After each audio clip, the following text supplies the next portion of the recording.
This is Understanding Existentialism with Mark Thorsby. First off, let me begin by saying thank you to all the people who've posted the kind comments in YouTube. I appreciate all of those. It's great to be back.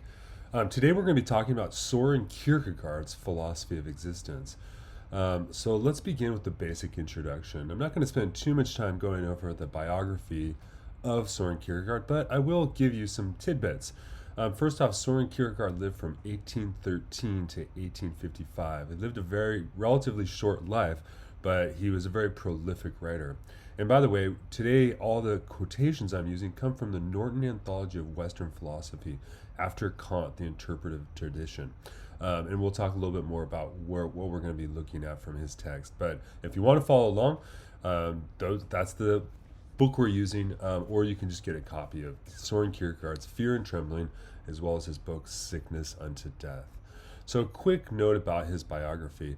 He was born in 1813 in Copenhagen, or Denmark, and he was the youngest of 7 children. His father was a devout Christian, a successful businessman, and we're told a fairly aloof father. His mother, who was actually the maid of his father's first wife, was also a simple woman, we're told, but devoutly religious. And we'll see the religiousness of his father and mother come through. Kierkegaard's inheritance made him independently wealthy, and he actually was something of a gadfly in the Copenhagen cultural scene. You can take a look at his biography for more information on that. He also, importantly, was engaged to Regina Olsen, but broke off the engagement ultimately in order to do his philosophy and to do what he considered to be God's work.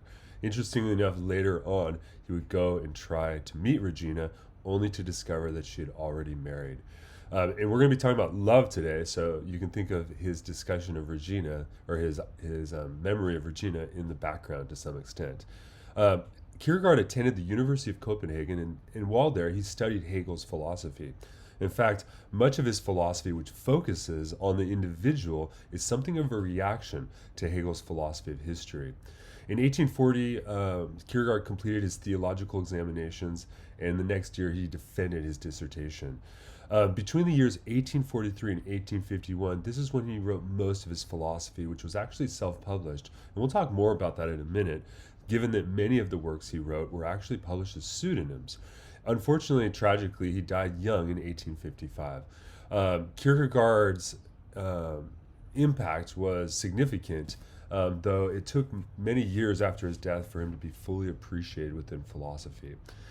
So let's talk a little bit about some of his key works. And he published and wrote many things, and so this is by no means an exhaustive list. But some of the key texts I think are important or worth mentioning. In 1843, when he really starts beginning writing in the full sense, he writes an important text called Either Or, a Fragment of Life. And I'll be mentioning some of that as we go through today.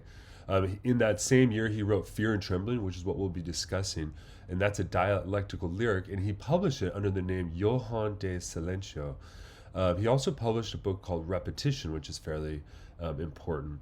In 1844, he published the Philosophical Fragments, again under a different pseudonym, Johann Climacus. He also in that year published the book The Concept of Anxiety. In 1846, he published the concluding unscientific postscript to Philosophical Fragments. In 1847, he published The Works of Love, and then in 1849, he published The Sickness unto Death. Today we'll be looking at Fear and Trembling and The Sickness unto Death, but all of these texts are really phenomenal works, and you'll see as we go through, I think we'll be able to make sense of Kierkegaard, but he's a great writer, but he tends to talk about things that are very difficult to understand. And so hopefully we can break some of those things down today. Now, let me say a little bit about Kierkegaard's authorship. Kierkegaard wrote in pseudonyms, and this is important because ultimately one of the things Kierkegaard is trying to do is Kierkegaard is trying to get his readers to inhabit the philosophical ideas he's talking about. And so there's something important that while we're reading these texts, when those texts are written under pseudonyms, it's important for us to remember that this means, or at least I think we can interpret it to mean, that Kierkegaard is not speaking for himself per se. In fact, it's something like each one of these pseudonym authors Kierkegaard inhabits. And when he inhabits them, he wants us as readers to inhabit them. And we'll talk about why that's important, particularly in its relationship to existentialism. Now, I've also titled this lecture, this talk on Kierkegaard, his philosophy of existence.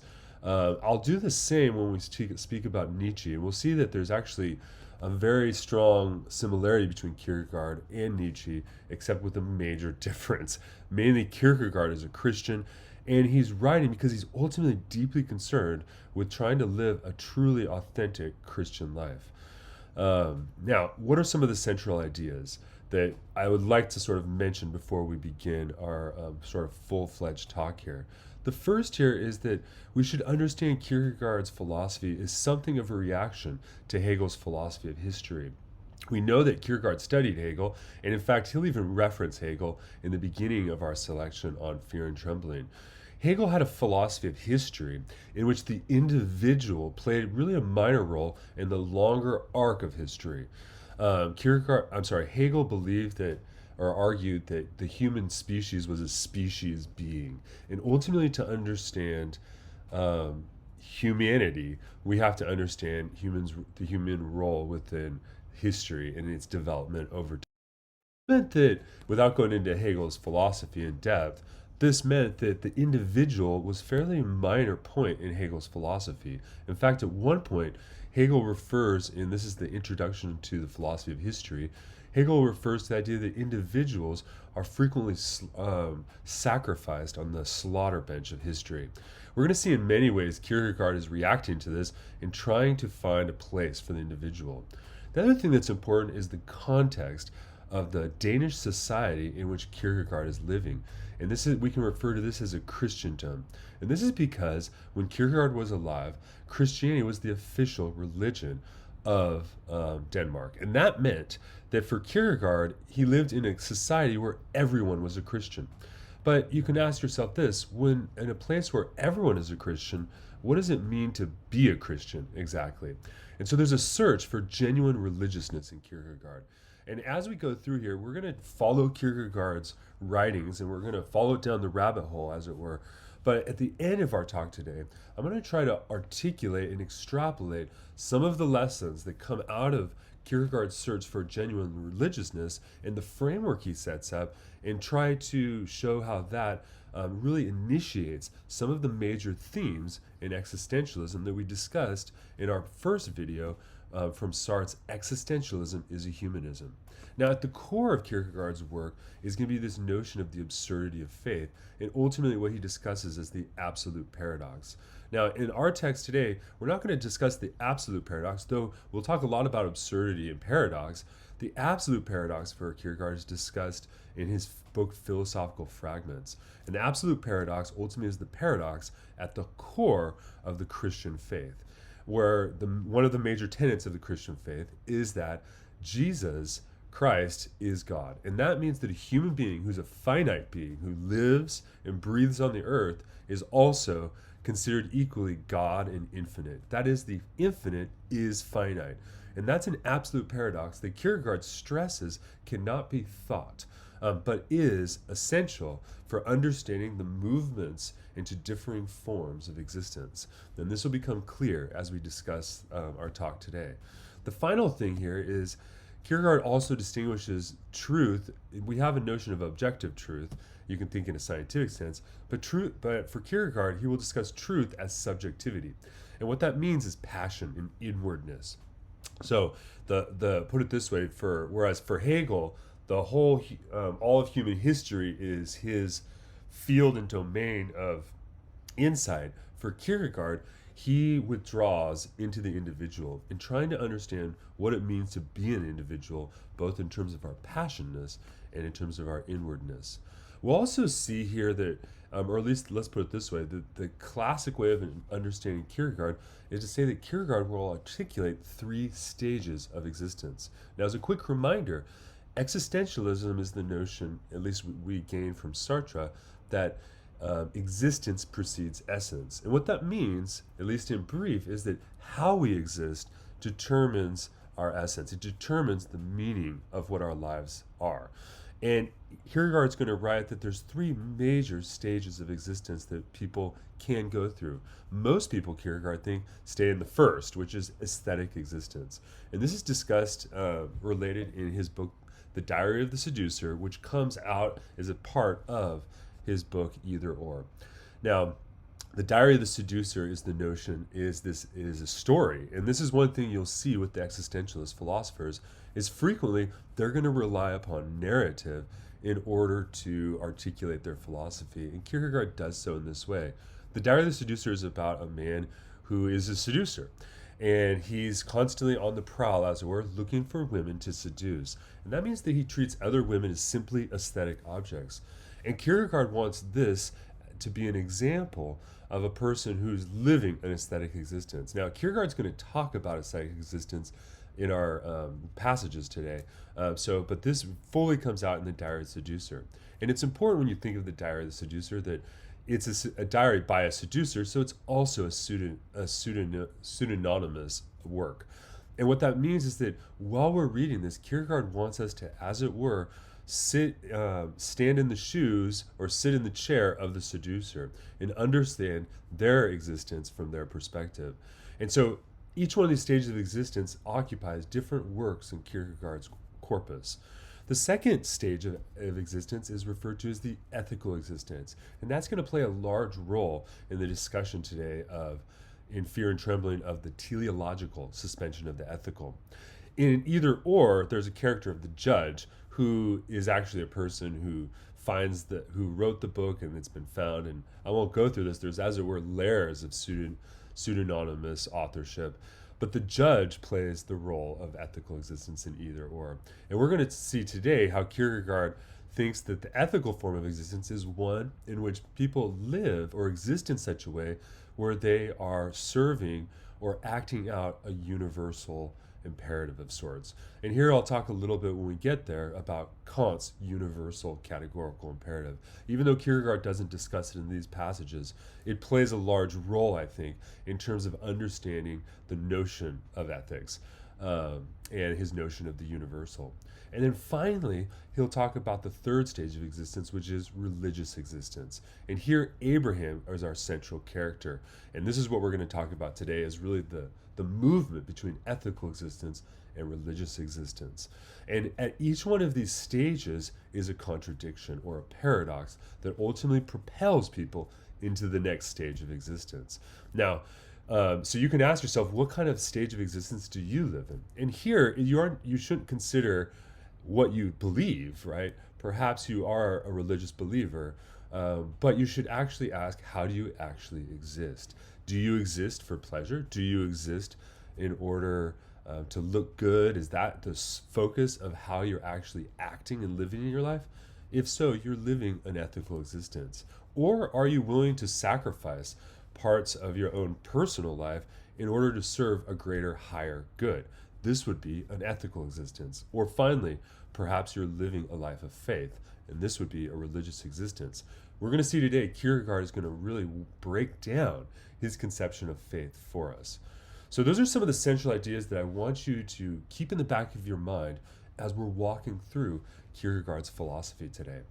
So we're going to begin with Fear and Trembling, and then we're going to talk about Sickness unto Death, and finally I'll conclude with some baseline comments. Now, one thing to remark is this is a long-form lecture, which means I'm not going to press pause, but if you need a break, feel free to take a pause, and you can join us as you go through. So let's dive into Fear and Trembling. Here's just a sort of kind of cover of the book. Again, it was covered in 1843, and I'm going to cover this in sort of three different ways. I'm going to cover this in terms of Abraham's faith, the discussion of Abraham. I'm going to talk about the notion of moving from ethical existence into religious existence. And finally, probably the most important thing that you'll want to grasp from our discussion of Fear and Trembling is Kierkegaard's notion of the teleological suspension of the ethical. So let's dive in. And I actually want to start by actually just reading the Abrahamic story. Now, some of you may be unfamiliar with this story. This is the story, and it's the story at the core of Fear and Trembling, which comes from a book in the Bible, or the Torah, and that's Genesis 22, 1 through 19. And this is the story where Abraham is asked by God to sacrifice his son Isaac. So let me read through this.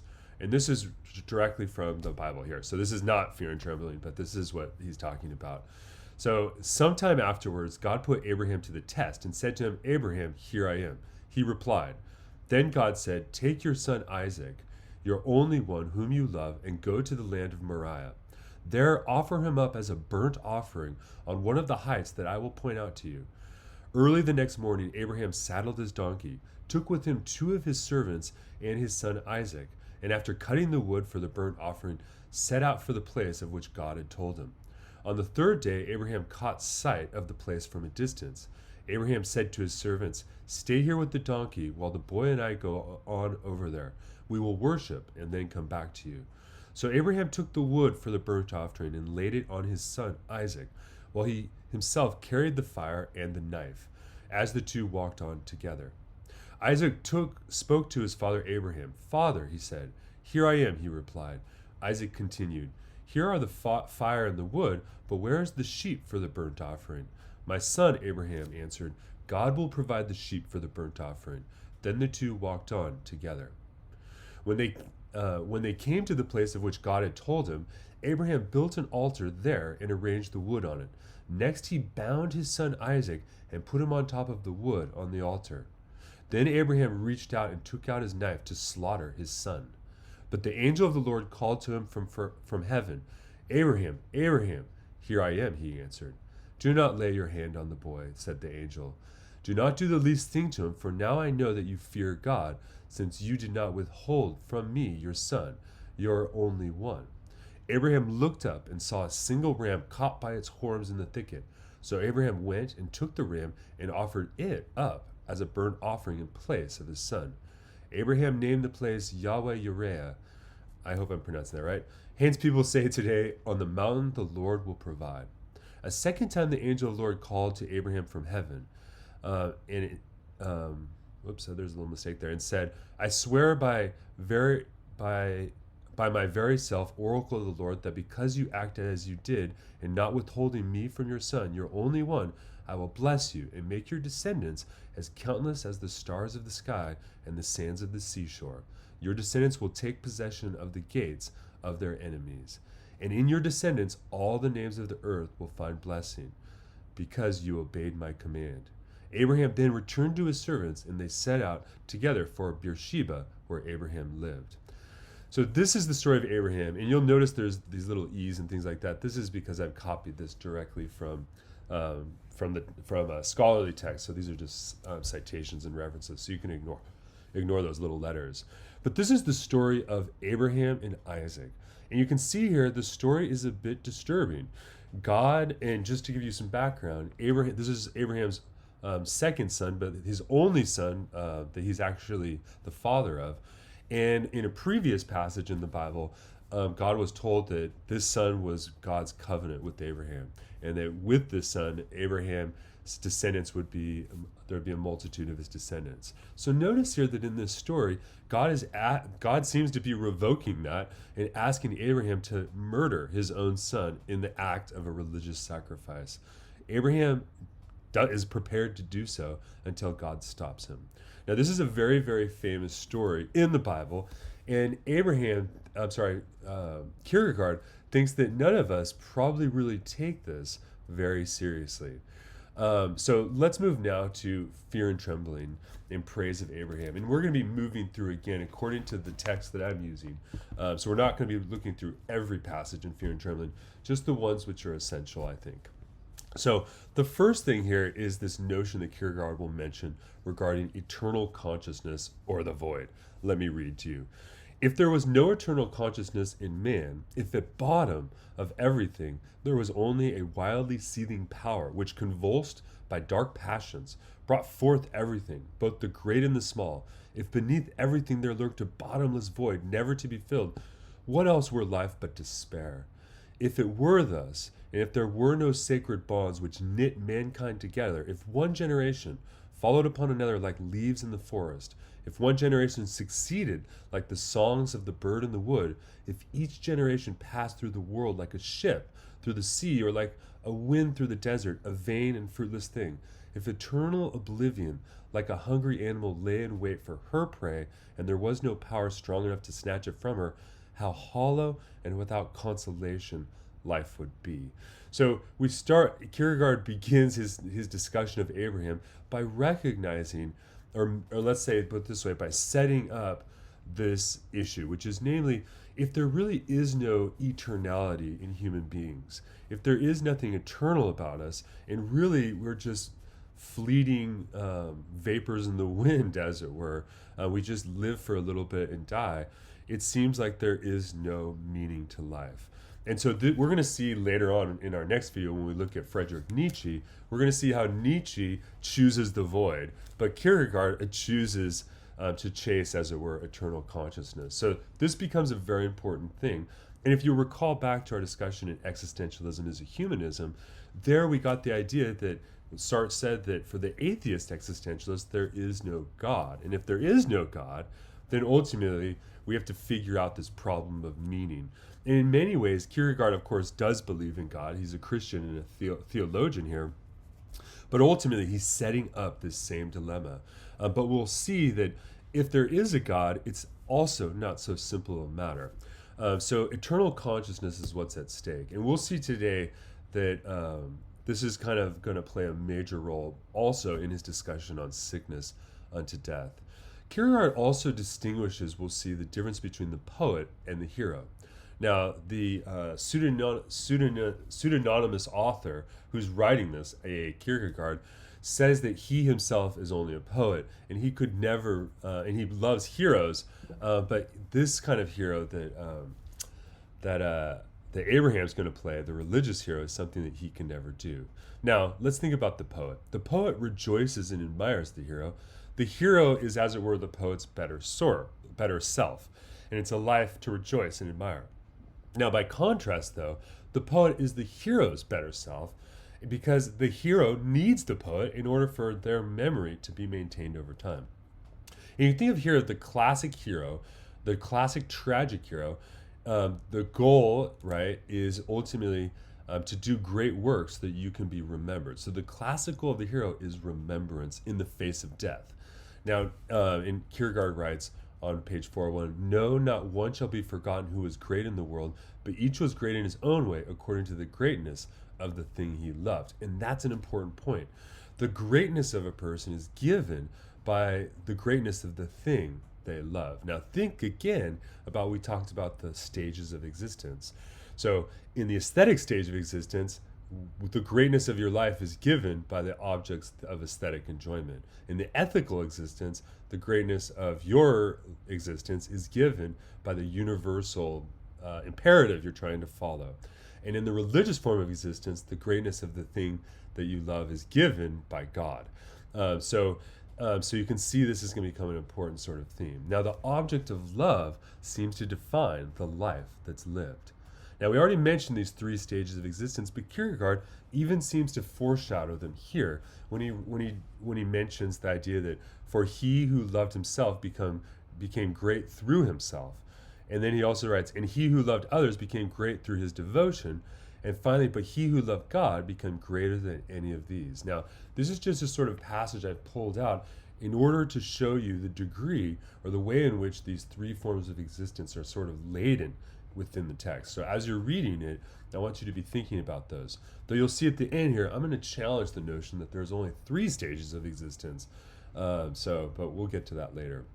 So the greatness of the hero is really important. The greatness comes according to the greatness of the thing they strove for. Now notice here, strife and striving is an essential aspect. And we're going to see that each one of these stages of existence for Kierkegaard represents a striving also over and against the paradox that lies at the heart of their love. So we'll talk about that as you go. And this is going to become this concept of the absurd when we get there. Now let's think of Abraham here as a hero. Kierkegaard writes, there was the man who was great through his strength, and the man who was great through his wisdom, and the man who was great through his hope, and the man who was great through his love. But Abraham was greater than any of these. Great through the power whose strength is weakness, great through the wisdom whose secret is foolishness, great through the hope of whose expression is madness, great through the love of which is hatred of oneself. And by the way, I can't help, you'll have to apologize. I have to apologize because as I've gone through this presentation, I've included a lot of Kierkegaard's quotes, but you can see Kierkegaard really is very poetic and he's really quite beautiful writer when he lays out these ideas. So I hope you're enjoying Kierkegaard's writing as you go through, despite the occasional difficulty of understanding his ideas. Now, this is from what's called the preliminary expectoration, where he's sort of basically laying out some basic ideas that's going to come through in this book, Fear and Trembling. And he actually is going to differentiate Hegel and Abraham at the very first glance. Hegel's a great and difficult philosopher to understand, Kierkegaard says. In fact, at one point Kierkegaard says, I read Hegel and sometimes I'm not sure I understand it. Whereas when I read Abraham, it's very simple, and it appears that it's simple to understand Abraham. But we'll see it really isn't. Kierkegaard writes that whenever I try to think about Abraham, I am, as it were, annihilated. And that's because at the center of Abraham's life is a paradox. And particularly, at the center of this story is a paradox. And this is a sort of affirmed contradiction where Abraham has been told by God that he will have this son, and this son will be the first of his many descendants. And yet, simultaneously, Abraham is following God's commandment to kill his son. So you can see here, there's a bit of a paradox at the center of Abraham's life. And when we try to understand this, we basically hit our heads up against a wall. And in Kierkegaard's sense, he's annihilated. So we have a paradox, and let's just think of a paradox as an affirmed contradiction. A contradiction is when you say something both is and is not at the same time in the same way. In this sense, the contradiction is that Abraham is saying that Isaac is both his sacrifice, but Isaac is also, but obviously before God saves Isaac, Isaac is basically Abraham's hope, yet it's his sacrifice. How can both of these be true at the same time? That's contradictory. But it's a paradox because ultimately Abraham seems to affirm both at the same time. So, and this is going to reveal what Kierkegaard thinks of as a movement of faith. And at the core of that is this paradox, or what Kierkegaard's going to refer to in the special language of the absurd. Kierkegaard writes, "With my own eyes I have seen terrible things, and I have not turned back afraid. But I know that although I have gone courageously forward to meet them, my courage is not the courage of faith, and is as nothing compared to the courage of faith. I cannot perform the movement of faith. I cannot close my eyes confidently and plunge myself into the absurd." I sort of add a little phrase there. Now, this is Kierkegaard, or let's call this the pseudonymous author writing. And what I want you to think about this is Kierkegaard is doing something interesting by having these pseudonyms, because he's putting these words in your mouth as the reader.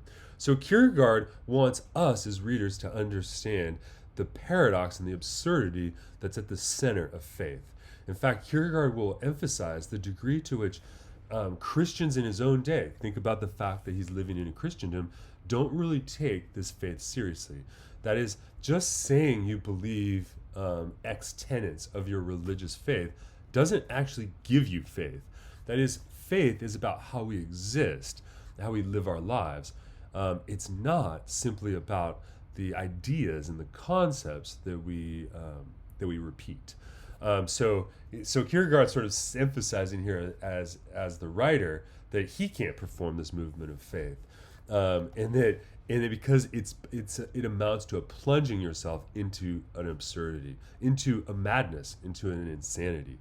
Now, let's compare Abraham for a minute with the tragic hero. The tragic hero is the classic hero. You can think of the heroes that are in the Iliad, or you can think of Odysseus in the Odyssey, and you can think of a number of different classic heroes if you want Hamlet in Shakespeare, right? And one thing you'll notice in the classic setting, heroes are always locked into tragedy as they try to perform their duty in order to have justice or whatever the case may be, and they eventually are killed by it usually.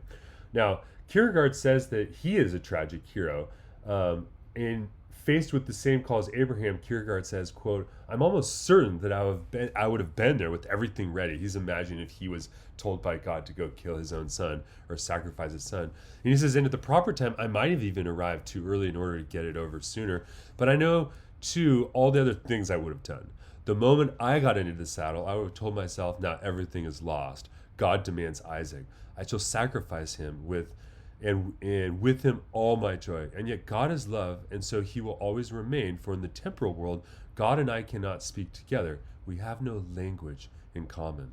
And so the notion here is, Kierkegaard says that if we most of us try to imagine, us, God coming and telling us that we have to sacrifice a person we love, right? We may be like a tragic hero and recognize that there's this higher calling and that God is telling us we have to do it. But getting into the saddle, getting ready to do it, ultimately it would be a case where it would be difficult for most of us to really ever forgive God or to understand what this was all about. And in this sense, this is the example of a tragic hero making this journey, not Abraham. Abraham makes the journey in faith. And that's going to be very different. So Kierkegaard wants to contrast the tragic hero with Abraham here. The tragic hero we'll see is living a form of ethical existence, not religious existence. Faith, by contrast, requires an infinite movement. Now, recall in the very beginning, I cited this discussion of Kierkegaard's where he says that ultimately eternal consciousness has to be what's about. We're going to see later, particularly in Sickness Unto Death, Kierkegaard is going to argue that every self, every person, has an infinite side and a finite side. Now, faith is an infinite movement. Now, and that means that's what Abraham's doing here. So we're describing Abraham's actions. And let's think, what does Abraham do exactly? Abraham believes in God. He believes God, right? So he believes the promise that God has given him regarding Isaac. And so he knows that Isaac is God's gift and promise. So that means to kill Isaac is to destroy that promise. But yet Abraham acts in faith against this contradiction. And Abraham believes by virtue of the absurdity that despite this sacrifice, ultimately God will still fulfill this promise. And so Abraham enacts what Kierkegaard calls as an infinite resignation. That is, Abraham resigns himself infinitely to God's promise. But we'll see that's not the full movement of faith. It's possible to have a movement of infinite resignation, but not to have the full movement of faith. So the story is going to get filled in as we go. So let's look here at what Kierkegaard really, I think, is describing as what we might call the first movement of faith. First is this infinite resignation to the absurd. The movement of faith, he writes, must be performed by virtue of the absurd. And this is important, in such a way that the things of the world are not lost, but entirely regained. So notice, this is the absurdity here. The absurdity here is that by sacrificing Isaac and fulfilling his duty to God, Abraham is actually going to gain his son and gain the promise. And of course, the story happens in that way because God stops Abraham. But the idea that Kierkegaard wants us to take seriously is that this is the first movement of faith that Abraham takes, as he infinitely resigns himself to this absurdity. And we're going to see later that Kierkegaard is going to distinguish what he calls the nights of infinite resignation from a night of faith. And by night, he also gives the example, he thinks of like kings and queens and knights and things like this. But these are the ideal characters who have a movement of infinite resignation versus a movement of faith. So he's going to distinguish that as we go through. But let's think about the night of faith. Now, Kierkegaard says there's no apparent telegraphic communication with the infinite. So the person who has faith doesn't have some sort of secret landline to God. It's not that they hear God's voice per se, literally in their ears, right? But the night of faith, the person who lives in faith lives, number one, entirely in the finite. They're a human person who walks around in the world and lives a normal life. In fact, at one point, Kierkegaard says they would be indistinguishable from anyone else. For instance, they might just look like a tax collector. He also says that a night of faith, in the sense they take pleasure in things.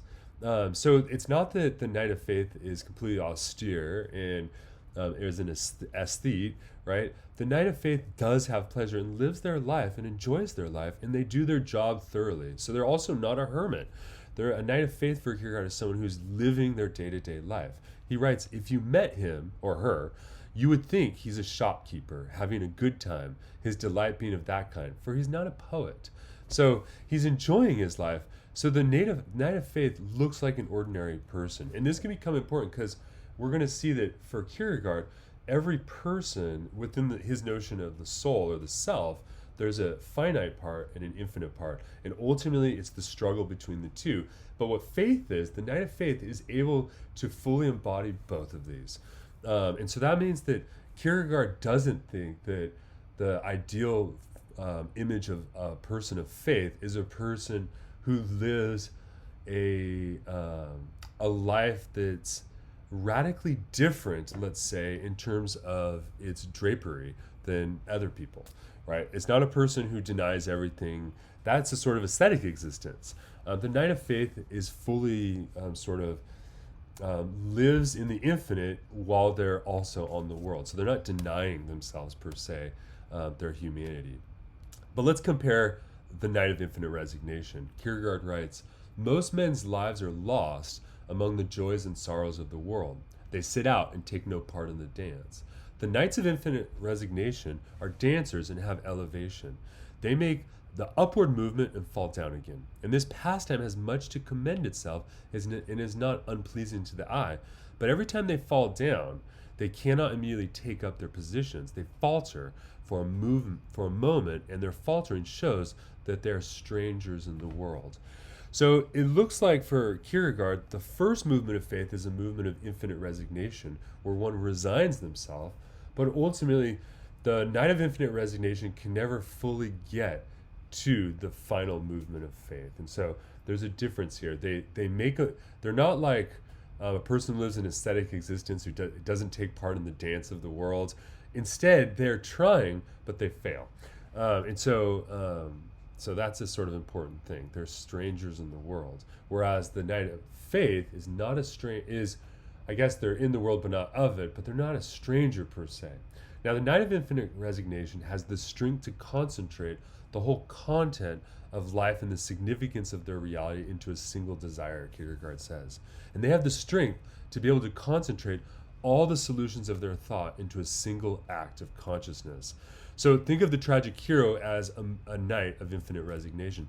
The tragic hero can sacrifice everything for a single goal, which is a very beautiful thing. And you can think here about the various people in human history who've sacrificed everything for a greater, nobler goal than their own, where they concentrated all of their life's work into that goal, right? So the Knight of Infinite Resignation is still a great life, as it were, but the Knight of Infinite Resignation is not a Knight of Faith, right? Now, he sort of gives I call it the shirt in the fable, right? At one point, and there's really emphasis on the existing individual, Kierkegaard says infinite resignation is like the shirt in the fable. The thread is spun with the tears in the cloth, is bleached with the tears and sewn with tears, but afterwards it's a better armor than iron or steel. The one in imperfection in the fable is that a third person could weave the linen. The secret of life is that everyone must sew it for themselves, And the idea here is that Kierkegaard wants to say that ultimately it's the existing individual, how we choose to exist, that is ultimately weaving the shirt of infinite resignation. So it's the existing individual that's doing this. So again, it's an emphasis on the individual. But this is, as we mentioned, the last stage before faith. So the Knight of Faith. So how exactly does the Knight of Faith proceed by contrast? Well, one, the Knight of Faith starts off the same way, as the Knight of Infinite Resignation. But the difference is they believe in virtue of the absurd. But what the absurd is not the improbable, it's not the unforeseen, it's not the unexpected. Those are all things that the Knight of Infinite Resignation also strives against or overcomes. The difference of the absurd is the contradiction of living both an infinite life and a finite life. That's absurdity. Faith, for instance, is not an aesthetic impulse. Faith does presuppose this infinite resignation, Kierkegaard believes. And in resignation, right, one obtains an eternal consciousness. So Kierkegaard is and we're going to see this really described in a lot more depth in his book, Sickness Unto Death, where he kind of lays out a lot of these notions in more clear terms, I think. But we can say that in this movement of infinite resignation, one obtains an eternal consciousness. And think about it like this. When I recognize that there's a higher duty that I should call, I'm a higher duty, an eternal duty, let's say, a universal duty, I'm, as it were, having a consciousness of the eternal, and that means that I have some degree of eternal consciousness. Now, faith is what obtains after one has this eternal consciousness. So Kierkegaard writes on page 412, in resignation, there's no need of faith. But faith is indeed necessary if I'm up to obtain the least thing over and above my eternal consciousness. And herein lies the paradox. Now, I want to mention something about Kierkegaard's use of I, right? Take a look at this quote. Kierkegaard says, but my own strength I cannot obtain, the least of things which belong to the finite, for I continually employ my strength in renouncing everything. So what we're seeing here is that Kierkegaard's making these words, again, the words of the reader. Now, but he writes later, but it is in the power of everyone to perform the movement of infinite resignation. So even though Kierkegaard thinks very few people probably actually do a movement of infinite resignation, and therefore very few people are aware of their eternal consciousness in his view, he says it is within our power to do this. The difference between faith is that faith ultimately requires something beyond ourselves. So that's the first intro discussion here about Abraham's faith and the role of faith. And I really want you to take with this distinction between the night of infinite resignation and the night of faith. So now let's move to a sort of what I'm titling is a discussion regarding the movement from ethical existence into religious existence. Now, and here's the thing is, Kierkegaard says we need to actually take Abraham seriously. Kierkegaard writes, and yet we praise Abraham. The priest who is going to give the sermon can sleep comfortably until a quarter of an hour before the sermon begins, and the congregation can sleep as comfortably during the sermon. For everything is made for them, easy for them, and there is no inconvenience on either side. Now, Kierkegaard here is imagining, if you hear this story of Abraham, just the exact one I just read to you at the beginning of the video, if you heard that in church, no one's really bothered by it. And Kierkegaard sort of is bothered by that, right? He writes, but if there was a man present who suffered from insomnia, who would have gone home, sat down in a corner and thought, the whole thing was only the matter of a moment. If you will wait for a minute, you will see the ram and the trial will be over. Now, if the priest were to find this guy in this frame of mind, I think he would confront the man in all his dignity and say, miserable sinner, to let thy soul sink into such folly. Miracles do not happen in all life as a trial. As he proceeded from his peroration, he would become more and more passionate, more and more pleased with himself, and while he had failed to notice any congestion of the blood during a sermon about Abraham, he can now feel the veins swelling in his forehead. And he might even lose his voice as well as his breath if the sinner answered him quietly with dignity, I was only trying to do what you preached last Sunday. So let's imagine, what is Kierkegaard saying? He's saying, no one's really bothered by these stories in church. Everyone says, oh, look, Abraham showed his faith. Great, let's all sing a song and be happy. And Kierkegaard wants to say, man, imagine if there was someone in the congregation who went home and decided they had to do the same sort of thing. Imagine, for instance, if your neighbor ultimately sacrificed their child, and when they were caught by the police, they said, I was doing as Abraham said. At that moment, we would have passion against that person. At that moment, we would suddenly take it seriously. And here's Kierkegaard's point, is that these stories, the story of Abraham, is not actually taken seriously. But if we do take it seriously, well, what should our reaction be? Well, the title of the book tells us. If we took this story actually seriously, our only reaction is that we probably ought to sit in fear and trembling, because this is actually scary stuff. Abraham is actually committing murder, or an attempted murder here, and he's doing it because God told him to. Very few, if any of us, would take that seriously if it happened today. So now notice why maybe we should apply that same anxiety towards Abraham. And if we do that, suddenly we'll discover something differently, something more important about what's going on, and really maybe understand why Abraham is called, at least within these faith traditions, the father of the faith. So at the center of it is this paradox we mentioned earlier. Now, One of the problems is from Kierkegaard lays this out in many different sections. One of the sections is problem one: can there be a teleological suspension of the ethical? And I'm going to talk more about this as we go. But what is a telos? A telos is just a Greek term which means the end or goal towards which things aim. So if I'm trying to fulfill my universal moral duty, then that means that let's call it the universal categorical imperative is the telos of my action. So for instance, right now I'm recording this video, but the telos of my action here is to communicate, hopefully, some insights or a good summary of Kierkegaard's work. All of human actions have a telos to them.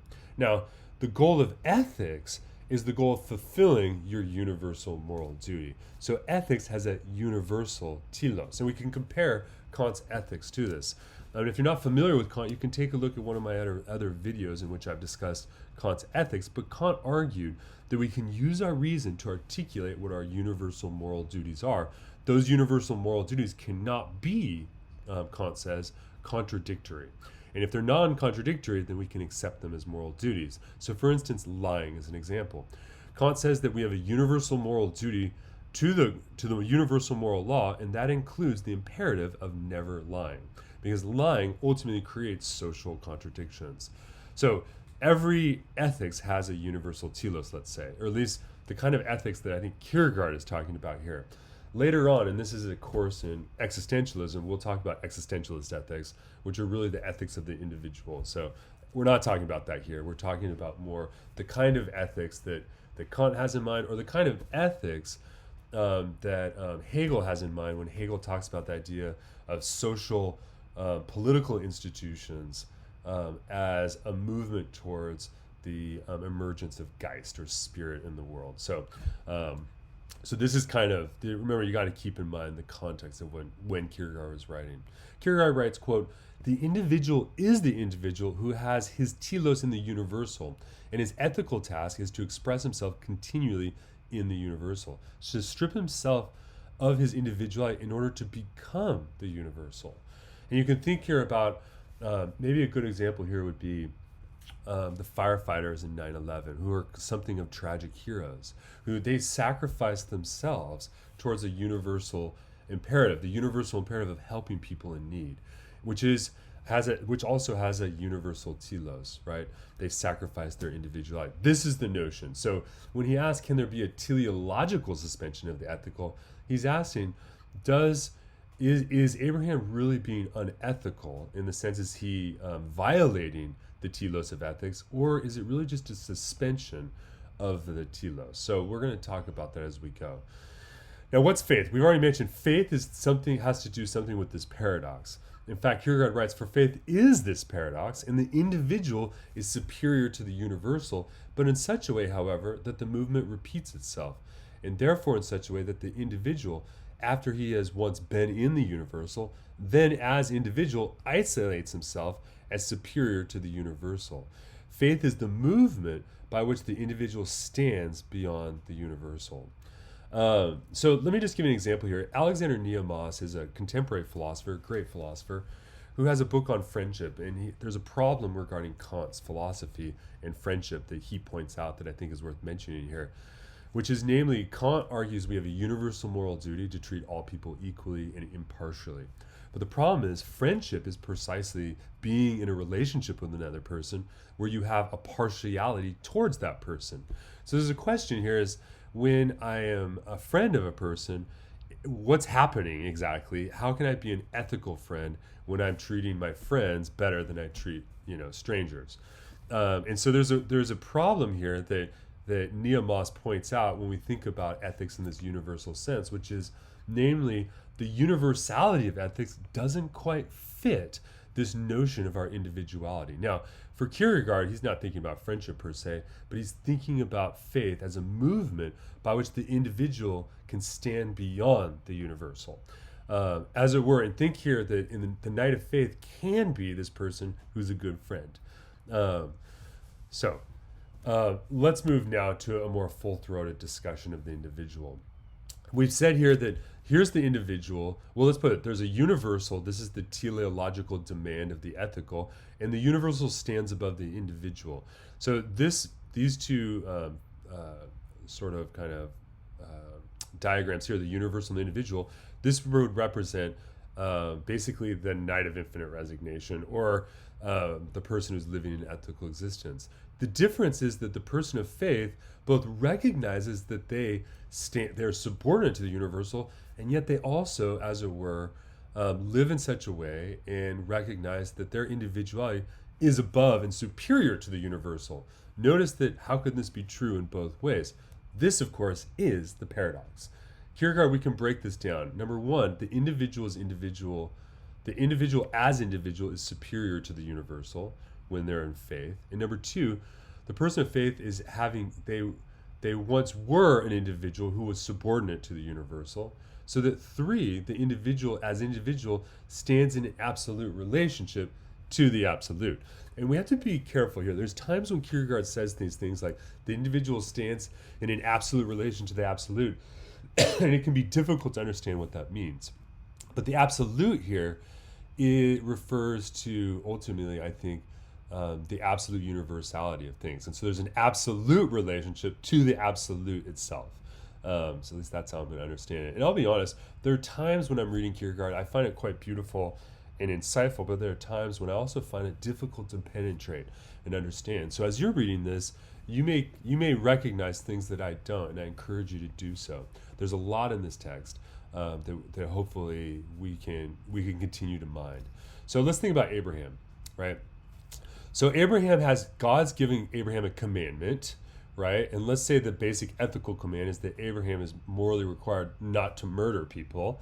But yet Abraham is acting in faith and seeking a sacrifice to God's command in order to fulfill God's command. So does Abraham violate the universal? Ultimately, Kierkegaard thinks it's just a suspension of the ethical. So he doesn't think that Abraham really is a murderer. Rather, Abraham is acting in faith, but we can't actually understand that because it's paradoxical. So notice here the relationship of paradox and contradiction is very different for the existentialist than it is for Kant or a philosopher, let's call it an essentialist philosopher. Abraham acts by virtue of the absurd. The absurd is when the individual is superior to the universal, because this can't be right. That doesn't make any sense. Yet Abraham exists and acts by virtue of this absurdity. So this means Abraham cannot be understood, and we have to be very clear about this. We can't we can't interpret Abraham in a way that ultimately will fully make sense rationally. And we have to keep in mind here that Abraham is not a tragic hero in this case.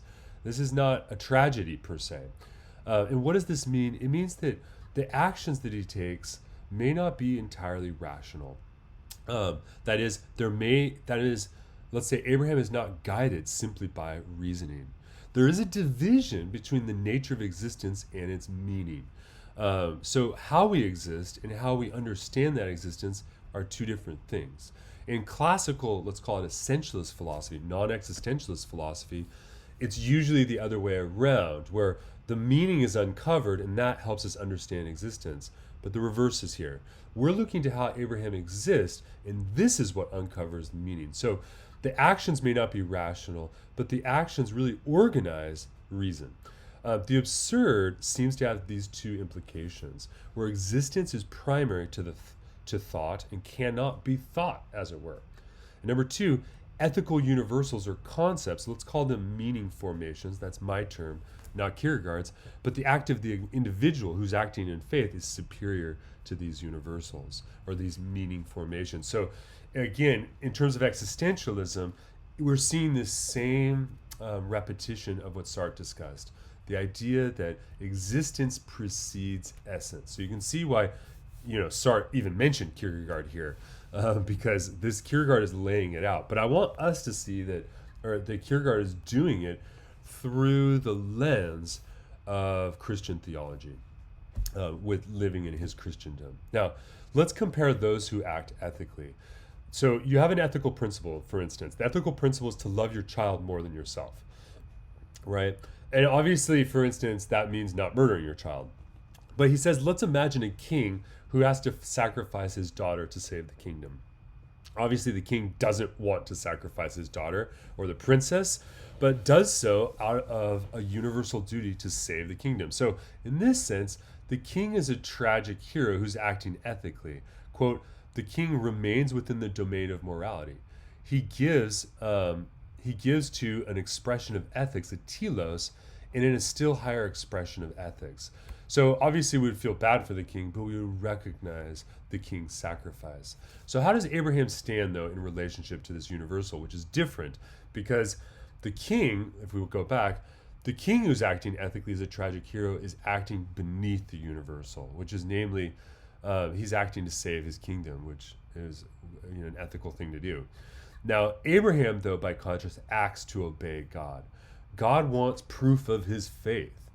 But Isaac, Kierkegaard said, conceals the universal. Kierkegaard imagines, he says, imagine, for instance, Isaac saying, right, don't do this, Abraham, don't do this, my father, for you'll annihilate everything. You will destroy not only my life, but the very promise that you're acting towards, right? So the universal, so he sort of imagined Isaac as, you can imagine as Abraham's riding on the donkey looking at Isaac, Isaac is this universal. Don't kill me, right?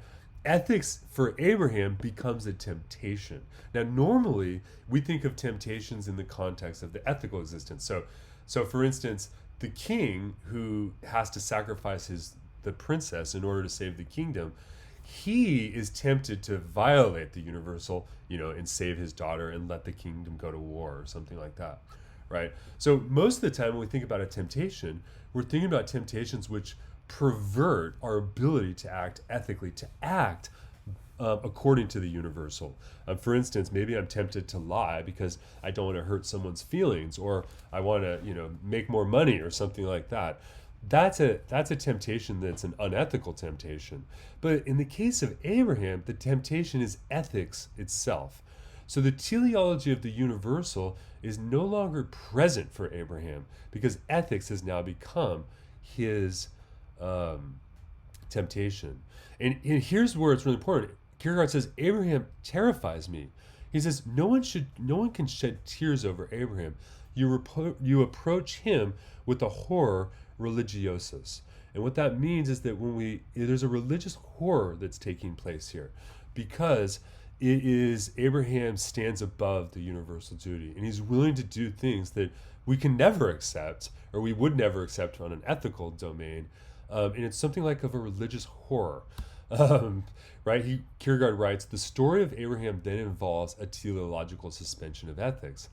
As the individual, he has become superior to the ethical universal. This is the paradox which can't be mediated. It is just as impossible to explain how he enters it as to explain how he remains within it. If this is not the case, then Abraham is not a hero, but a murderer.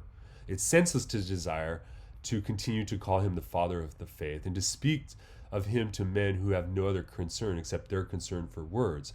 A man can become a tragic hero by his own strength, but he can never, by his own strength, become a knight of faith.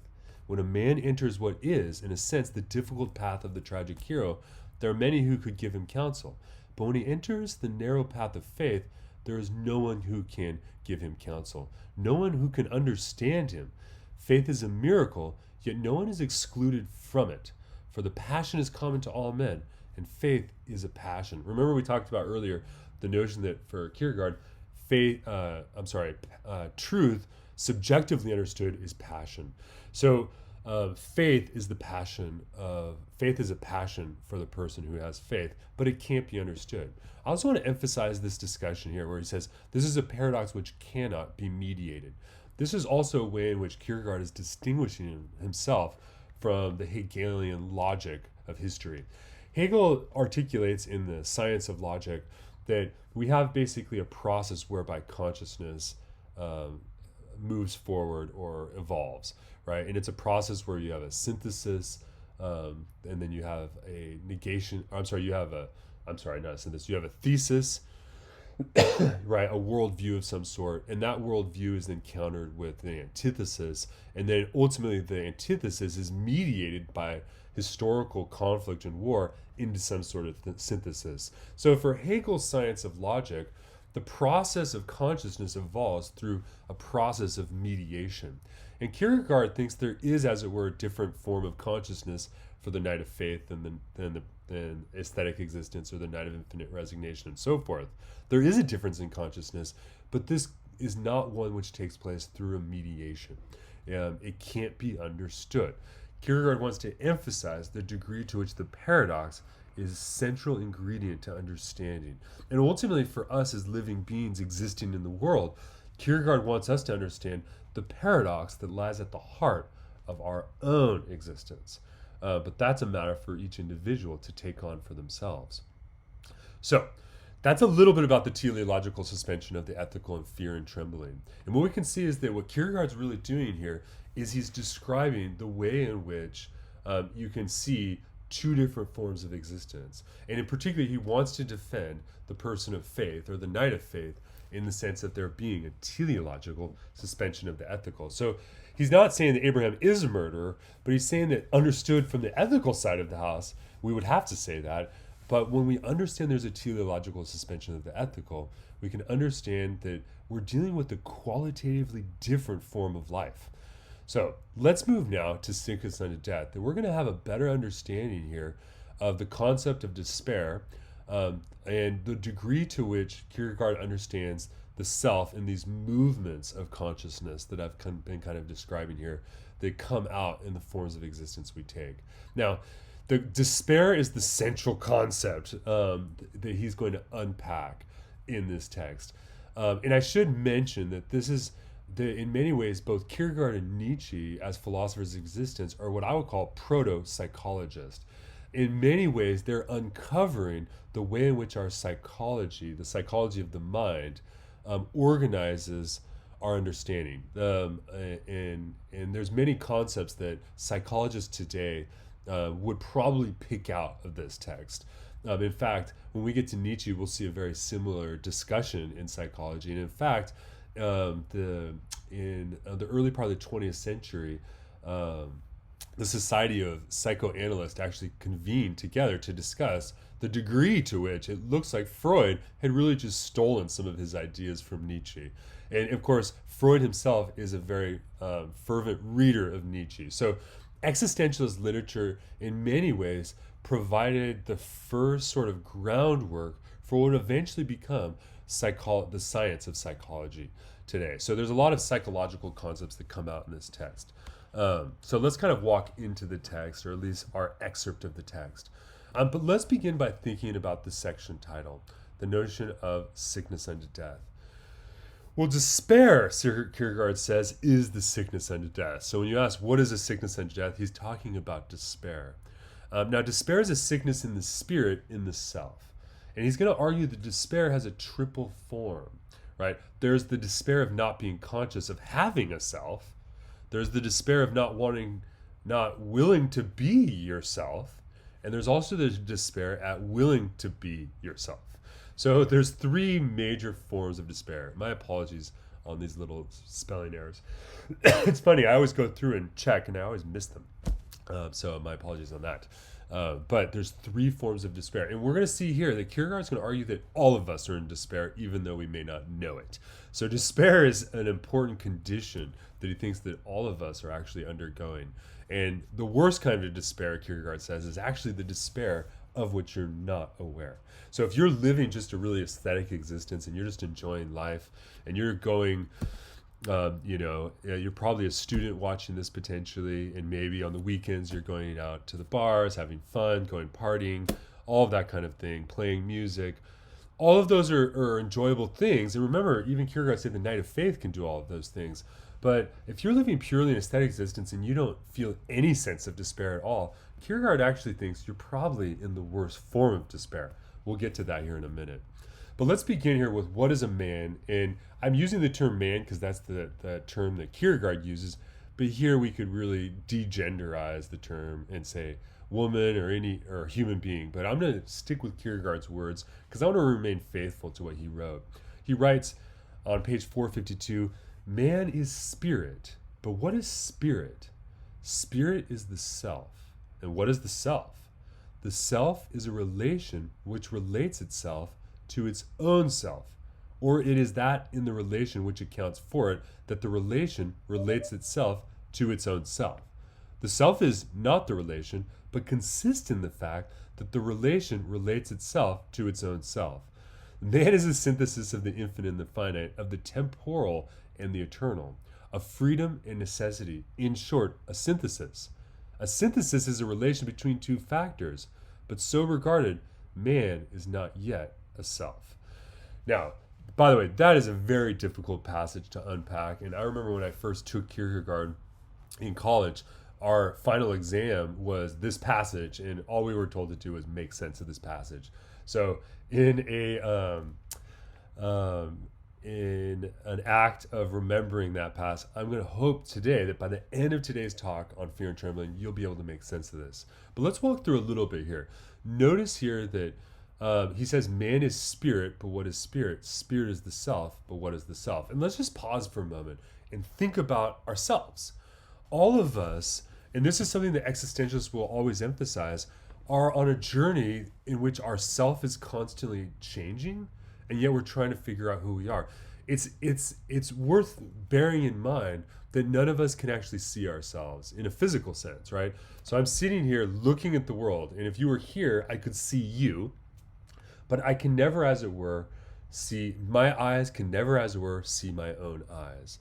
So there's a way in which I am always and remain something of an alien to myself. And really, in many ways, when I think back about my own life, my life of going through college, my life of studying philosophy, my life of living in New York, and all of the different things I've done in my life, at every one of those elements, I was always and always have been trying to understand who I am and make sense of myself. And here we notice that the self is therefore a relation I have between myself. And it is that in that relationship that I'm relating, that the relation is relating itself to myself, right? But yet he says that man is also a synthesis of the infinite and finite. I'm living in a finite world, and yet I can recognize the demands of an infinite universal in an ethical sense, or if I'm religious, in a religious sense. I'm also that, which means that I'm both in time, and yet I recognize there's something outside of time for me. I also it's not a surprise that in a certain way most people live like they're never going to die. Why? Now, obviously, that's not always the case, as particularly before you die, right? But there's also a way in which I live freely. I have freedom, but I also am constrained by necessity. I can't control all of these things. And Kierkegaard says that whatever it is the self is some sort of synthesis between all of these things. But in the sense that it's a synthesis, it's always a relationship between various factors. And so that means that the self is never fully a self. And what we have to get away from here, I think, is ultimately the notion of thinking of the self as something that's stable, that's put. The self is rather something which is dynamic and is in a state of becoming. And that's going to be really important for existentialists, because when we say that existence precedes essence, I'm always acting in different ways. My existence is always in a state of becoming, and so is the self. Yet the concept I have of myself is supposed to be something which is being, something which exists or has ontological validity and reality, and that which doesn't ever change. And in this way, I'm sort of, as a human being, torn in two different ways. I want to think of myself as something which obtains consistently throughout my whole life. I want to think that when I was 6, I'm still the same person. And yet I have to admit that since I was 6, everything about me, my life has changed, or at least the majority of everything, right? Not my history, I guess. So this is an interesting passage, and if you can unpack this passage, then you'll be in good shape for understanding what he talks about. But I think as we go through here, we're going to see that Kierkegaard himself will make better sense of what he means as we go through. But you can see here at the core of it is the notion that at the center of the self is an absurdity, right? there's a sort of contradiction and a paradox within the self. Now, think about this. The self is constituted by another. So when I'm living in the world, it's the things I'm doing in the world and the way the world is understanding me that's also constituting me as a self. But yet, the self cannot of itself attain and remain in equilibrium and rest by itself. So we have here a formula of despair, which is namely, I recognize this absurdity within myself, and as I search for myself, I realize that whatever I find is never sufficient to account for myself. And I want to think of myself as being something that's just me, and yet I am dependent upon others. And this is ultimately where Kierkegaard thinks despair is generated. Despair really corresponds to the condition of the lack of equilibrium that the self encounters as it exists. Now, if we were to reverse this and try to eradicate despair, we could say there's a formula for eradicating despair. That is, by relating itself to its own self and by willing to be itself, the self is grounded transparently in the power which posited it. So there is a way out of despair. But for the most part, let's say the way out of despair is the transparency of the self, which is very difficult and maybe impossible for all of us, or most of us. So despair, Kierkegaard says, is a universal condition. Now, if Kierkegaard is right, a question I have is it a mistake to medicalize despair? And here I have to be clear. I'm not talking necessarily about depression, clinical depression, but the notion, I think we live in a hyper medicalized society where when we recognize that things are wrong with our life, we naturally fall into despair. But just to approach that by changing the chemicals in my brain may not actually, by taking drugs or something, that may not actually help me because it doesn't actually take account of my actual condition. So Kierkegaard thinks that we're all in a condition of despair. And I think in a certain way, this probably rings true for all of us. All of us have felt despair. Kierkegaard writes, despair is expressed precisely by the fact that a person is unaware of being characterized as spirit. So Kierkegaard, I think, pulls himself into a direction towards the spiritual here, and he wants to say that spirit is ultimately what we are, but that spirit, when we don't recognize that, that's despair, and our lack of recognition of this spirit and this infinity. Now, he gives this example of feminine youthfulness, which he says is sheer peace, harmony, and joy. So imagine a young woman who's young and is at peace. They live in harmony. They have joy. They have all this happiness. But, Kierkegaard says, even that young woman, quote, in the remote depths, in the most inward parts, in the hidden recesses of happiness, there dwells anxious dread, which is despair. So Kierkegaard thinks that even in our happiest moments, deep within us is something that's unsettled. There's deep within us a recognition that something isn't right. So I'm not necessarily, when I asked that earlier question about medicalization of despair, I want us to recognize that Kierkegaard is talking about a despair that would apply to the person with clinical depression. But I think there is something different about clinical depression. But I think we would have a tendency to try to medicalize his discussion probably today. But he doesn't want us to do that because you can't medicalize the spirit. You can't medicalize the condition of your existence being in synthetic tension with itself as it's in a state of becoming, right? I even once heard a psychologist one time say to the fact that sometimes he has to tell his patients that the reason they're in despair is because they're living a bad life. So sometimes there's a reason you're depressed, and the depression could be linked to your existence. And by the way, and I don't want to deny those people who have clinical depression and are, suffering from that. That's a real thing, and I don't want to deny that. But I do think there's something important and deep here that's worth taking seriously in Kierkegaard when he talks about despair being a universal condition. The other thing is despair is dialectical. Now, what does dialectic mean? I already mentioned it. Dialectic refers to a movement of becoming, right? Plato's the famous Socratic method is also called the dialectic method. It's the means by which two people come into a conversation and move forward towards something else. Now, a dialectic is a movement of becoming. So Kierkegaard's existential framework is one in which existence is a dialectic. The self is a dialectic. I am constantly unfolding. In many ways, I don't know who I am because it has yet to happen, right? It's yet to become. So despair, just because it's wholly dialectical, is in fact the sickness which it holds that it is the greatest misfortune not to have had it. So Kierkegaard sort of reverses things and says, listen, it's a misfortune if you never recognize this despair, because then that means there's really no dialectic, right? You're not actually changing as you go. The worst thing would be in life to be the exact same person you were when you were 15 when you're 75, to never change, to never have despair, and to never question these things. In a certain way, that's a worse life than the person who's grappling with these issues in a real way.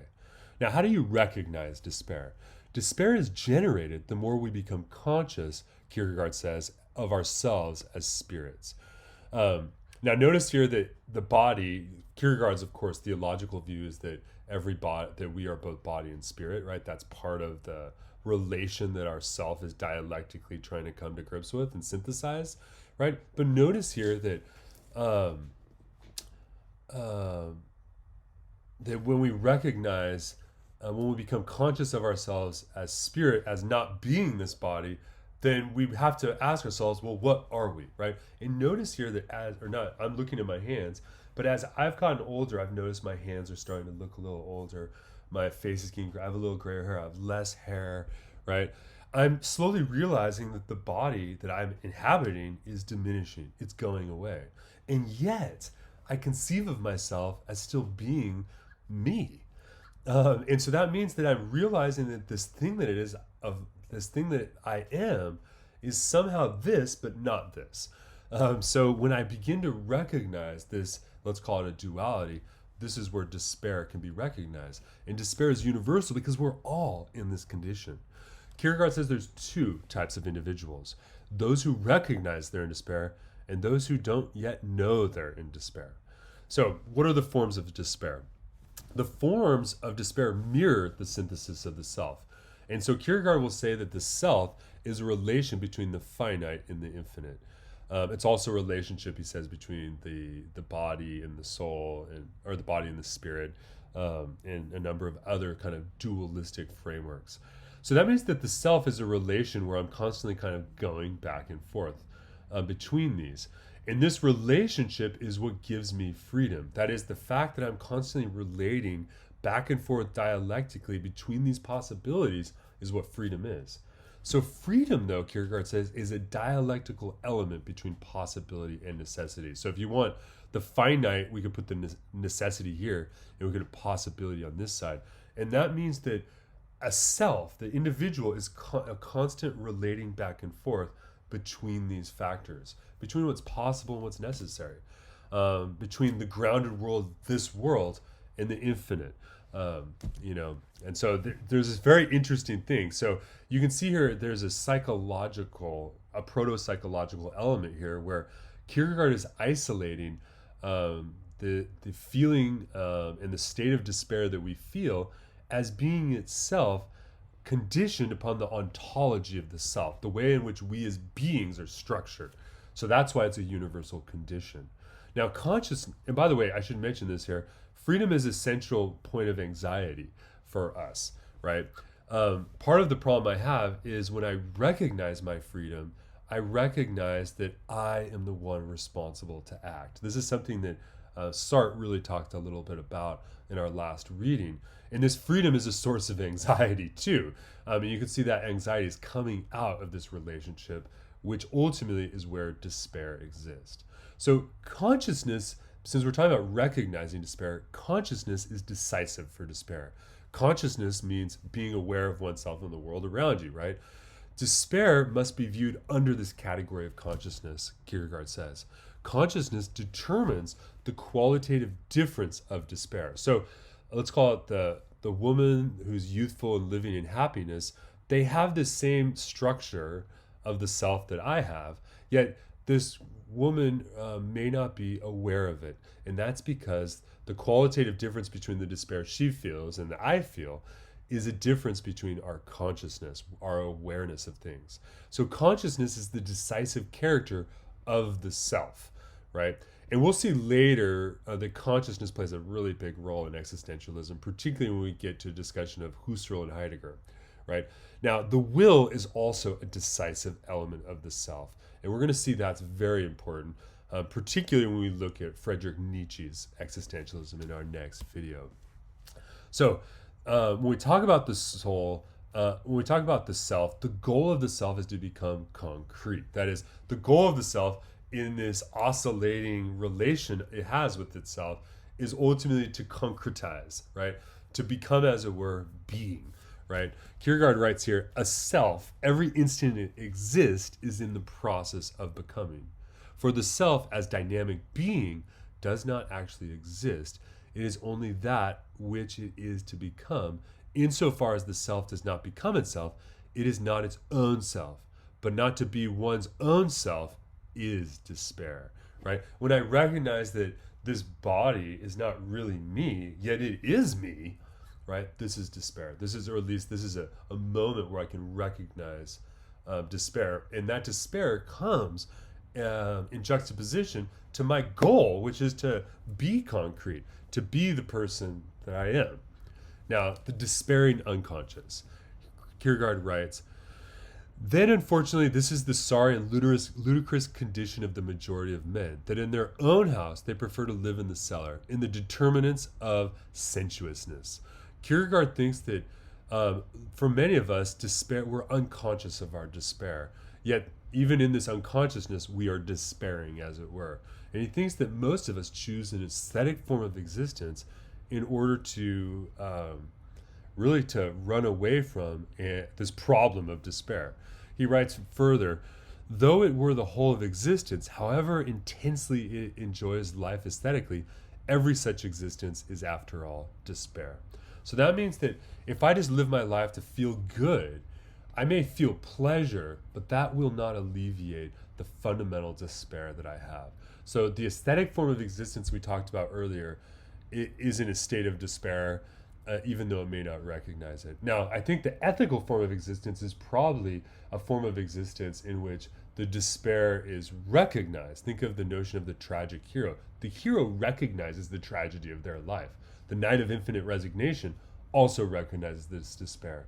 The Knight of Faith, the person who goes into religious form of existence, they recognize this despair, but yet somehow they're healed by it, through their faith, or something like this. So anyway, the despair of weakness means not willing to be oneself. We talked about that earlier. So sometimes we're just weak and we don't want to be who we really are, right?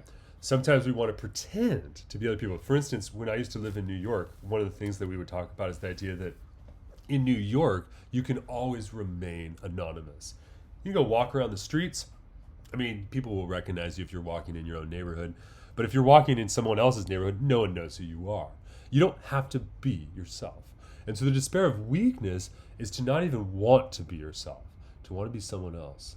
The despair over the earthly is what Kierkegaard calls the immediate man. And this is the aesthetic person, the person who's just focused on earthly, or let's say physical objects and aesthetic enjoyment. The person who's living purely for the immediacy of their pleasures. And in this case, this person really wishes to be another person. He writes, the immediate man does not recognize his self. He recognizes himself only by his dress. He recognizes that he has a self only by externals. And Kierkegaard talks about comedy here. He says this is a sort of comic trait of despair, where you don't even recognize, you only recognize yourself by externals. So that's sort of interesting. It's sort of a critique on the fashion industry, I guess, which would be interesting, a Kierkegaardian fashion show. Anyway, the immediate self. Let's talk a little bit more about that.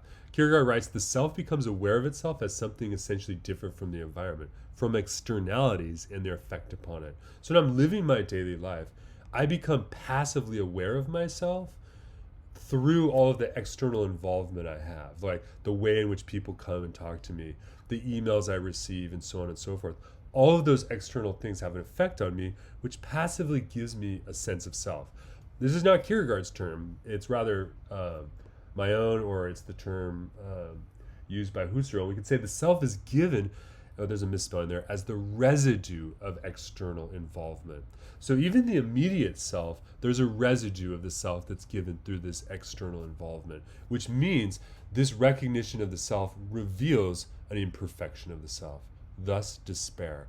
So the person who's living purely for immediacy is in a state of despair, and they somewhat recognize it, at least in a passive sense. Now, when we talk about despair, we have to also distinguish here this problem of nihilism, the problem of meaninglessness. The whole problem of the self, Kierkegaard writes, in a deeper sense, becomes a sort of blind door in the background of his soul, behind which there is nothing. That is, the real thing we're worried about despair is that when we begin to recognize, let's call it the oscillation of the self, our real despair comes in this idea that we get a sense that there's really nothing behind it, that we really are just nothing, right? Despair is a recognition of a contradiction that I'm acting to be something, and yet it appears that there's nothing behind which I'm acting, right? So there's a relationship to nihilism. And again, we'll talk more about that when we get to Nietzsche, and we'll see how Nietzsche, in a certain way, understands this same problem, but he's going to take it in a different direction, away from just using the categories of theology that Kierkegaard is using here. Now, there's a desperate error that we're likely to make, Kierkegaard says. He says the majority of people do never really manage in their whole life to be more than they were in childhood and youth, namely immediacy, with the addition of a little dose of self-reflection. So again, Kierkegaard actually is a fairly negative view, like most philosophers, of most people, which is Kierkegaard thinks that most people really try to live life and avoid all of this despair and pretend it doesn't exist. And that means there's no real dialectic that takes place. Maybe by the end of their life, most people have a little self-reflection, but they're really fundamentally not living very differently.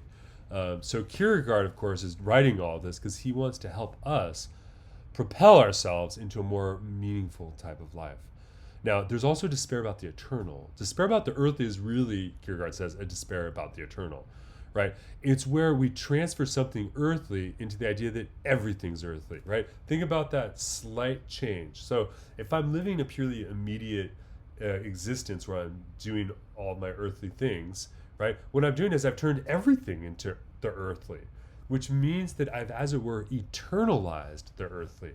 Again, a type of absurdity that's actually at the source of aesthetic existence here. It is a despair ultimately over our weakness, and it's really a relative difference we have. Now, despair and ascent. How do we ascend the stages of despair? Or how do we get out of despair, let's say?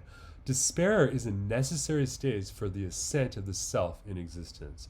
So despair is something not to be ignored, but as it were pursued, let's say, so that way we can ascend and move away from the type of existence we may be living now. Let's call it an immediate aesthetic existence into an ethical existence, or from an ethical existence into a religious existence. So despair is, as it were, the psychological recognition of our existential condition.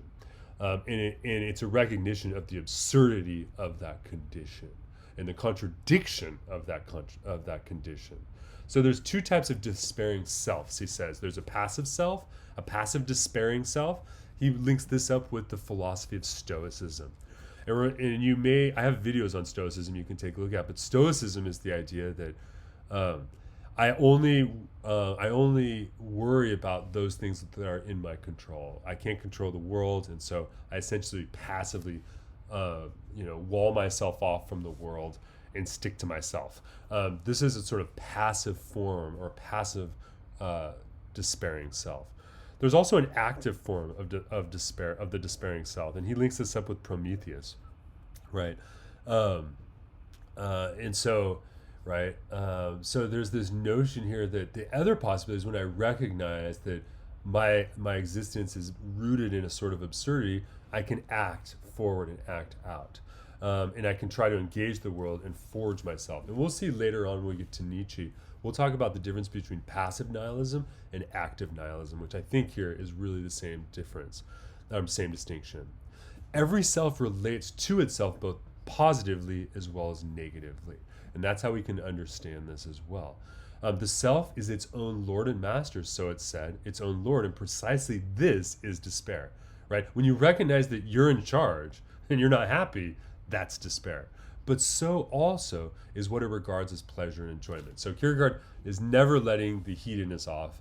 They're always in a condition. So you can't, so if you're feeling, like many of you right now are probably college students and you're trying to figure out what you're going to do with your life. And you realize that only you are in charge of it, but yet you have to make it. And there's a sense of despair there. And Kierkegaard is trying to help you, as it were, ascend towards a more meaningful life and not just fall into the trap of just looking for immediate pleasures and enjoyments in order to, as it were, anesthetize that despair that's really at the heart of the condition of the human person. Now, what are the various strategies that we take on? Well, we experiment with virtues, right? We figure out different ways in which we can be excellent in life, whether that's being an excellent athlete, being a wonderful mother, etc. Right? We experiment with virtues, right? Because we're more virtuous, then we're better people, right? But that's not real. That's a strategy of responding to despair, though. It's not necessarily, it doesn't extinguish despair. Also, we try to understand ourselves poetically. Another example is we become passive sufferers, and we, as it were, view ourselves as just suffering the indignities of the world, right? That's one strategy of trying to deal with this, seeing oneself as purely a victim. And that's a denial of freedom. And here we're not talking about people who are really victims of violent crime here. Those people really do suffer. But here we're talking about existential suffering. Another possibility is to pretend the self is nothing. Let's call this, or what Nietzsche will call the Buddhist, the impulse of European Buddhism. That is to say, I'm just nothing, and so I will just leave it at that. Right? That's a way of trying to ignore the problem too.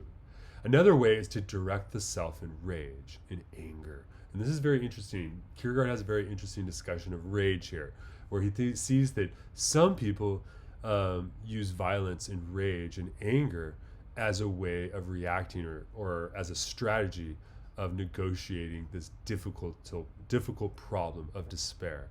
Now, he says the lowest form of despair has no inwardness, and he actually calls this a safety device, right? He says, so the lowest form of despair is when I have no introspection or inwardness or sense of myself in an inward way. I'm purely just living. And this is a safety device, he says. This is a way in which I'm really just protecting myself from despair by really just trying not even to have an inward subjective life. Right? And think about if you try not to be passionate about anything, you try not to think about anything, you're really just trying to get through life. That is a sort of safety mechanism in Kierkegaard's sense, a reaction to the self's recognition of despair. Now, this is where things get religious, because we've talked about despair both in an ethical way, in ethical existence, as well as I think in aesthetic existence. But here we'll talk about it in religious sense. Despair, he says, is sin. Well, what is sin? Sin is the potentiation of despair, right? Is that right, though, right? Let's read a little bit more, right? Kierkegaard says there may be a dialectical borderline between despair and sin, what one might call a poetic existence in the direction of the religious, an existence which has something in common with the despair of resignation, only that the conception of God is involved. So he seems to be saying that when we recognize that we have the potential of despair, and that potentiation of despair, it realizes that we're incomplete, and that's what sin is. But then on the other hand, he wants to sort of also say that the condition of despair and sin, there may be a borderline between the two. So I'm not exactly sure the best way to interpret this. I'll leave it to the Kierkegaardian scholars. Now, but I do think there's some implications in the scholarship or the way we understand Kierkegaard's philosophy. And this is what I'm arguing, not what Kierkegaard's arguing in this text. But I don't think there are just three forms of existence. I think that there's really a plenitude of forms of existence. Because here, Kierkegaard seems to say that there may be borderline forms of existence. So potentially, maybe there's many different forms of existence. This is going to become important when we get to Being and Nothingness by Jean-Paul Sartre, where he really, I think, articulates a condition where there is a multiplicity or a plenitude of forms of existence. Kierkegaard is organizing his conceptions of existence along an infinite and a finite dialectic. So the question is, the form of existence we take is a strategy of despair along the reckoning of the self's current state. So I think that what we can say is that Kierkegaard is articulating these various, let's call them dualistic points upon which we are trying to manage and negotiate, and we're doing it through many different forms of existence. And we've talked about the three majors. So I mean, if you were going to teach someone about Kierkegaard, you would talk about these three forms of existence. But I think that strictly speaking, Kierkegaard's open to a multiplicity of these forms. And maybe the three forms of existence are more like the three main categories of existence. But ultimately, every individual's existence is their own. So, and the notion here, truth is subjectivity, in passion is inwardness. And Kierkegaard, all of these are concepts within the Kierkegaardian philosophy. And so I think this is an implication for the scholarship that we should recognize. Now, there's another thing that's important to talk about is that Kierkegaard will distinguish a difference in terms of religiousness. And this is what in other works, in other texts, is referred to as religiousness A and religiousness B. So it looks like, and in this text, Kierkegaard seems to be distinguishing stages in his discussion of the religious form of existence.